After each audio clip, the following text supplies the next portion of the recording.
All right, so this clip is a short clip on magical things happening when you work towards your dreams. All right, and so essentially, this is an offshoot of a couple of video clips, "Living Your Dreams," that I've also recorded, and then another one is "Facing Your Fears," which I just recorded. So essentially, when magical things start to happen in your life, they already are happening every day. Your life is a miracle. You already know this, right? So it sometimes helps to remember just the fact that you're here. It's a miracle to be alive. It's a gift, right? The abundance of the universe, just the fact that you're able to have the eyes and the ears to listen and see this, or to be able to have your family or friends, or to be able to do whatever it is you love, or to eat, or to sleep, or to walk in sunlight and pick daisies, or whatever it is. So magical things already happen in your life. It's amazing, and life itself presents new lessons. And they say, what is it? It's who is it? James Van Praagh talks about this too. That life is full of these, magical moments. Radley Valentine on Hay House Radio is a king of talking about this magical moments, and with his Angel Show. So the idea, what I want to basically talk about here are magical moments that let you know that the universe is working with you, is co-creating certain situations to help you to move forward in your life. And I want to give you a quick example of this in my own life, just something that happened recently. And I'm interested in knowing about what's going on with you, but this will give you confirmation. But I also think that being flexible and open about what's coming, and it'll kind of give you an indication. So one of my projects that I'm working on is creating YouTube clips, and one of them is going to involve, and I've already written a song. I've registered the songbook in Brazil in 2002. There's a songbook with all these songs and poems. And one of the songs that I registered was called Brazilian Girls Te Amo. Brazilian Girls I Love You, essentially. So it's a mix of Portuguese and English, and it went over really well. Like, it almost led to a TV interview. It allowed me to meet the mayor, prefecture of a city. I got a band behind me. They were all playing. I met a lot of people. And so there was some buzz around it, like back in 2000, and then the book, of course, was registered in 2002. I even was bold enough to meet the producer of the singer who I wrote the song about, Yvette Sangalo.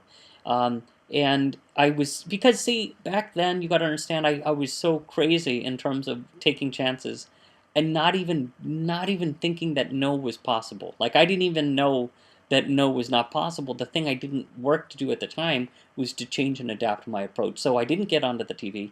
At the time, the producer didn't, he said, well, you don't have your song. Where's your recorded song? I just finished it on the boat on the Amazon River to this Parentines festival where the singer was performing. And I'll never forget that.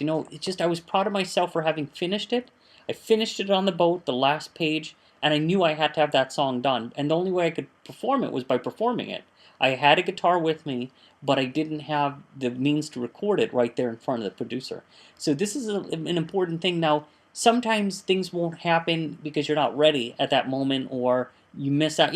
Ideally, you want to be able to be prepared when the opportunity is and when the magical moment is. However, what I found is I don't agree.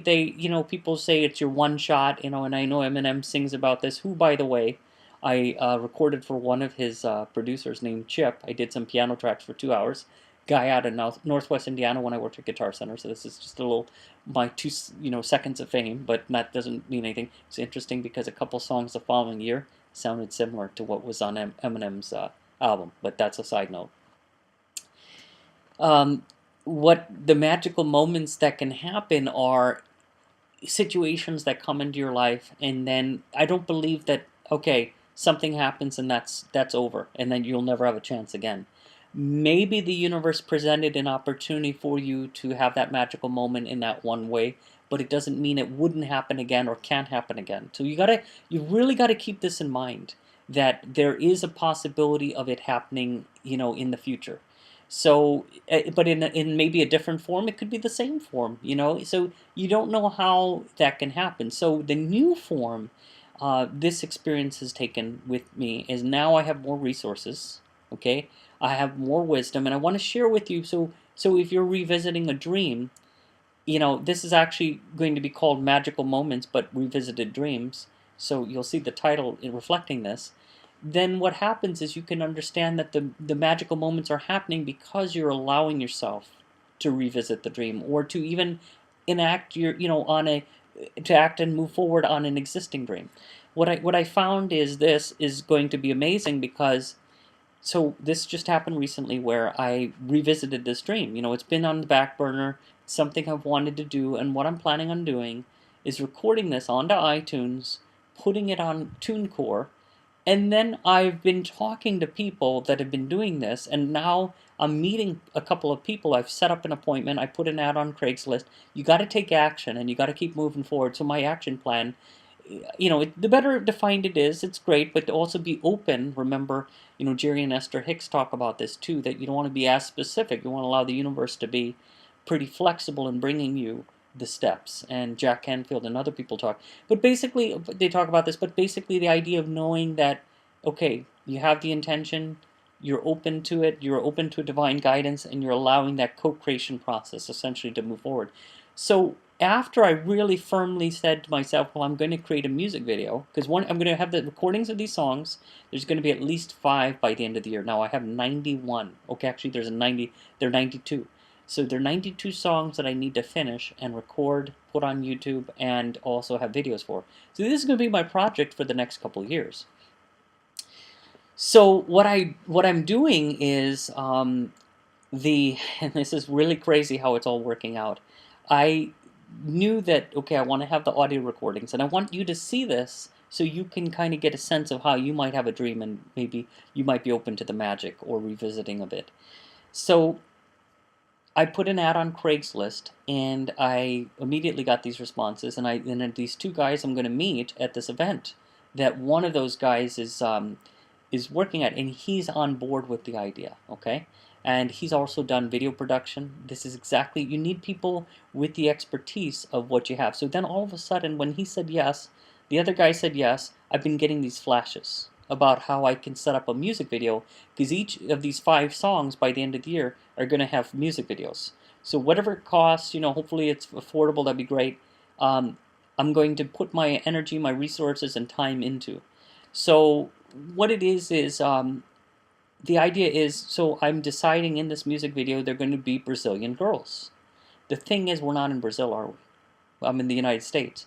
So, I mean, well, there are, so you can obviously find Brazilian Americans or Brazilian girls in the United States. I'm not saying that, but I'm not in Brazil, is what I'm saying. Like, the song is called Brazilian Girls Te Amo. It's supposed to be based in Brazil, and it's supposed to have the backdrop of being in Brazil. So, for me, what I've decided to do, it doesn't matter. I mean, it's multi-ethnic anyway. You can make it look like you're in Brazil, and you don't have to be. So I'm open to that. So the minute I let go of that intention, the very next day, now listen to this, this is how magical the universe is. I got an email through a website that I belong to, where I host people, okay? You can host people through different ways where they're passing through town, and so then if they need a place to stay, they can reach out to you, can you host me? And you can talk to them, you can take them out to eat or show them around town or whatever. So we kind of did that, So it happened to be, are you ready for this? It happened to be a model. A model who needed a place to stay for a modeling assignment in the area. All right, and she didn't want to pay for a hotel, and she looked like who I could use for the Brazilian girls video. Can you believe it? It was the next day she had contacted me. So I was very clear on this intention in terms of the music video. Now remember too that I've also, I was very clear on this, and I was cleaning up any emotional or kind of blockages underneath, so there's no resistance to not being able to do this. And who really hits on this is Joe Vitale and his 0 Point, who's amazing, who I bumped into in Asheville. This is amazing. I'm actually so inspired by Joe Vitale's work that I'm trying to connect him to the president of the seminar company where I volunteered some years ago. So that's actually in the works now. So you may see a video, I don't know if he'll accept it or not. Then the president of the seminar company has to agree. But that magical moment, I was so inspired by his work that I said, other people need to hear about it in a corporate setting, that may not be hearing his message. But one of the things he talks about is by removing the counter intentions, that the other aspects are going to bubble up, and what will happen is he's tying it into instant manifestation. There's another guy, Colin Tipping, who I've communicated with through LinkedIn, Facebook. He's amazing. I've studied his work. He has, it's called radical manifestation, I believe, and it's kind of tied into that same idea of clearing the blocks and then just kind of, it just instantly manifests. And so that's kind of what happened. The next day, she contacts me. She needs a place.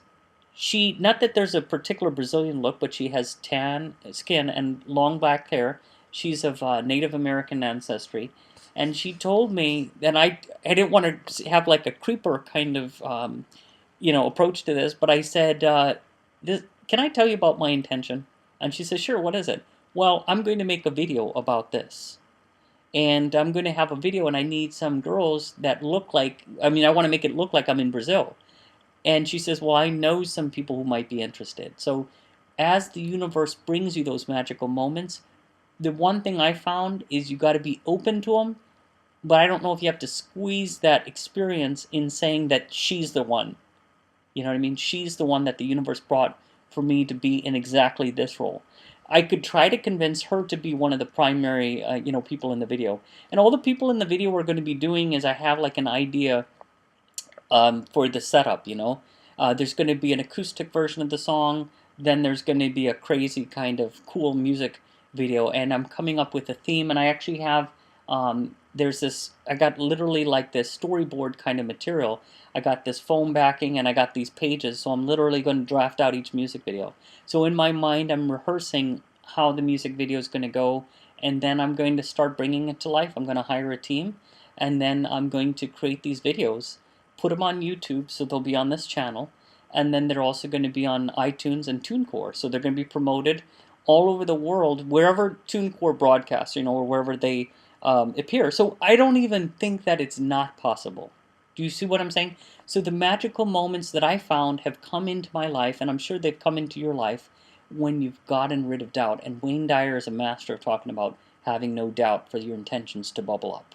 So it's like when you're so busy working on making something happen and you're willing to work with the universe to make it happen, you don't even believe that it's not possible. Like, I already know that this can happen.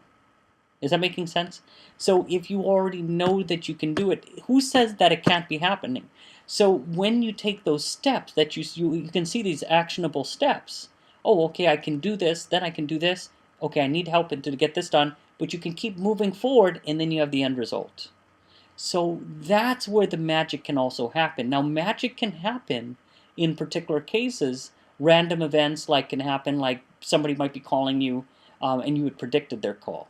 Like, have you ever had that happen? You're thinking, and then all of a sudden a thought interrupts you. There's a magical moment. Ooh, the person I haven't spoken to in ages is thinking of me, and now they're communicating with me, or they're calling. And I had that happen earlier today. And, those are they're different types of magical moments. I guess what I'm also saying is magical moments confirming that your soul's desire around a specific larger project or task project. For your soul, it might be relative in size. You're just, it's probably not quantifiable in size from that dimension. It's because you have infinite possibilities anyway. What I'm saying is, it is interesting that anything that you think that you want to do, even if you think it's infinitesimally small, you can still do it. I think what's interesting is when you want somebody to hire you, or you want a company to hire you, you can, I was just listening to a show earlier today, and they were talking about you can pray to your, you can actually ask for divine guidance from your higher self, and you can actually have them communicate with the higher self of whoever it is you want to have communicate with you, and you can resolve issues while you're sleeping. Well, those kinds of magical moments exist. What I'm trying to say for you is, if you're interested in manifesting anything magical in your life, then holding that intention, cleaning your counter intentions, and Joe Vitale, Wayne Dyer, all these people have talked about it, Colin Tipping, all these people do a really good job explaining this. Getting clear on your intentions, or at least your end result. Jack Canfield also is awesome. You take those actionable steps that you see to take, and you kind of be open to how the the magic is coming back towards you, or the signs and affirmations. And again, you might want to just look at, okay, this is happening, but you don't want to be a creeper and say, well, you're the one that the universe brought me to be in this video. It might be that the person is a messenger, or be able to connect you with somebody who can help you. So I think being flexible in what is coming your way, even while it's magical, can be important. So what I would encourage you to do after this clip is to think of, just like I'm doing with the project, and if there's a magical step or having people you need in your life or resources, they will come with the intentions. Clean up your counter intentions so they actually come, they show up, and you recognize them. It's amazing to see what can happen. And they say that the more you trust your intuition, the more internally you'll know how to make decisions from that, and you'll start seeing more and more magical situations popping up on a daily basis. Like, all this stuff happens on a daily basis. It's like one magical moment to the next. And finally, it goes back to that idea, Joe Vitale and others have talked about this, the idea of gratitude and living in abundance and being appreciative. And as I started with talking in the beginning, David G. on, he talks about this. Michael Beckwith talks about this. All these people, there are tons of people I could go on. And John DeMartini, Jack Canfield, all these people. I could go on to a million people here. But they talk about the importance of gratitude, and it goes back to the idea of what I hit on in the beginning, just appreciating the smaller moments, holding onto a centering device, and just kind of going back and understanding that the gift of life is already a miracle. So I think that this, hopefully this clip helps with some reminders and things that you already knows in terms of the magical moments. And if it helps you, then that's great. You might want to watch it over again, and share any ideas you have below if you listen to it. And hopefully it sets you on your path. And I will also let you know the magical moments around the videos and the songs as the months and years progress. All right, thanks so much.